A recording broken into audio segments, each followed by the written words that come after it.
వరంగల్ జిల్లా నేతలతో టీఆర్ఎస్ భవన్లో సీఎం కేసీఆర్ సమావేశం నిర్వహించారు. వరంగల్ లోక్సభ స్థానానికి ఉప ఎన్నిక తరుణంలో జిల్లాకు చెందిన మంత్రులు, జిల్లా ఇన్ఛార్జ్ మంత్రి, ఎంపీ, ఎమ్మెల్సీలు, ఎమ్మెల్యేలు, ఇతర ముఖ్య నేతలను ఆహ్వానించారు. ఉప ఎన్నిక బరిలో అభ్యర్థి ఎవరుంటే బాగుంటుందనే అంశంపై నాయకుల అభిప్రాయాలను తీసుకుంటున్నారు. అభ్యర్థి ఎంపికను మంత్రులకు ఆ బాధ్యతలు అప్పగించనున్నారు.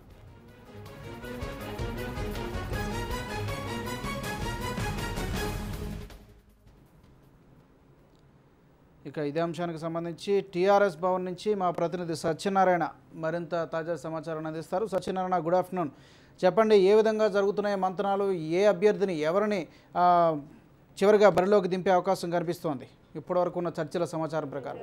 రాజు, టీఆర్ఎస్ భవన్లో వరంగల్ ముఖ్య నేతలతో పాటు పార్టీకి సంబంధించిన మంత్రులు, ముఖ్యమంత్రి కేసీఆర్ టీఆర్ఎస్ భవన్లో సమావేశమయ్యారు. వరంగల్ అభ్యర్థి ఎంపిక పైన కసరత్తు చేస్తున్నారు. దాదాపుగా అరగంట నుంచి సమావేశంలో సంబంధించిన ఆశావాహుల పేర్లు పరిశీలిస్తున్నట్టుగా తెలుస్తుంది. అయితే ఇప్పటివరకు ఈ సమావేశానికి ముఖ్యమంత్రి కేసీఆర్తో పాటు మంత్రులు హరీష్ రావు, అదేవిధంగా ఈటల, చందులాల్, అదేవిధంగా ఎంపీ వినోద్ కూడా ఈ సమావేశానికి హాజరయ్యారు. అదేవిధంగా జిల్లాకు సంబంధించిన జిల్లాకు చెందిన 12 మంది ఎమ్మెల్యేలు కూడా ఈ సమావేశం హాజరయ్యారు. ఎందుకంటే ప్రధానంగా తీవ్రమైన పోటీ ఉంది.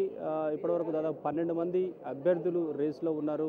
ఎవరిని ఎంపిక చేయాలనే దాని మీద ముఖ్యమంత్రి జిల్లా నేతలతో చర్చించి ఎవరికి ఓట్లు ఎక్కువగా వచ్చే అవకాశం ఉంది, స్థానికంగా ఎవరికి బలం ఓట్లు ఎక్కువగా ఉంది వచ్చే అవకాశం ఉంది అంశంపైన సమావేశంలో చర్చించినట్టు తెలుస్తుంది. ఈ సమావేశంలోనే మొత్తం 7 నియోజకవర్గాల్లో మొత్తం టీఆర్ఎస్ సంబంధించిన మొత్తం ఎమ్మెల్యేలను ఒక్కొక్క నియోజకవర్గానికి ఒక్కొక్క మంత్రికి బాధ్యతలు అప్పగించే అవకాశం ఉంది. ఏ నియోజకవర్గానికి ఎవరు బాధ్యతగా వ్యవహరిస్తారనే అంశంపైన కూడా సీఎం బాధ్యతలు అప్పగించే అవకాశం ఉంది. మొత్తం ఎమ్మెల్యేలను ఒక్కొక్క నియోజకవర్గానికి 7 చొప్పున ఎమ్మెల్యేలు కూడా, పార్టీకి సంబంధించిన ఎమ్మెల్యేలను కూడా ఆయా నియోజకవర్గాల్లో ఎన్నికల్లో బాధ్యతల నుంచి ప్రతిష్టాత్మకంగా తీసుకొని అభ్యర్థిని గెలిపించడంలో సునాయాసంగా పనిచేయడం విధంగా ఇటు బాధ్యతలను ఇటు మంత్రి హరీష్ రావు కానీ కేటీఆర్ కానీ ఇద్దరిలో ఎవరో ఒకరికి అప్పగించే అవకాశం పడుతుంది.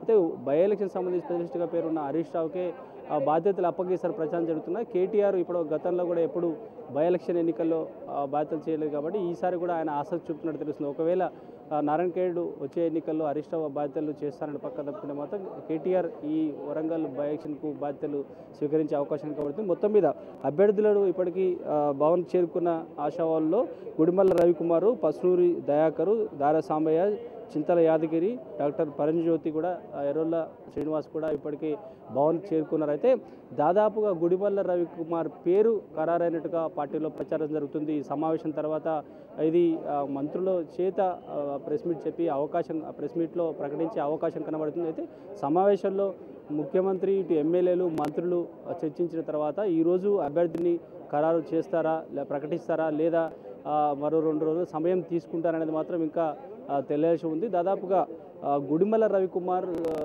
ఉద్యమ సమయంలో పార్టీకి 2001 నుంచి పార్టీలో పనిచేసిన అనుభవం ఉంది. ఆయన ఉద్యమ సమయంలో అడ్వకేట్ జేఏసీకి జిల్లాలో బాధ్యతలు వహించారు. దాదాపుగా జిల్లా వ్యాప్తంగా ఆయన పర్యటించి పార్టీకి అనుకూలంగా పనిచేశారనే ఒక మంచి పేరు కూడా పార్టీలో ఉంది. ఆయన ఇటు హరీష్ రావు కానీ కేటీఆర్కి సంబంధించిన కేసులకు సంబంధించి అంశాలపైన కూడా ఆయనకు ఒక ప్లస్ పాయింట్స్గా ఉన్నాయి కాబట్టి దాదాపుగా గుడిమల్ల రవికుమార్ని అభ్యర్థిగా ప్రకటించే అవకాశం ఉన్నట్టుగా మాత్రం పార్టీలో చర్చ జరుగుతుంది.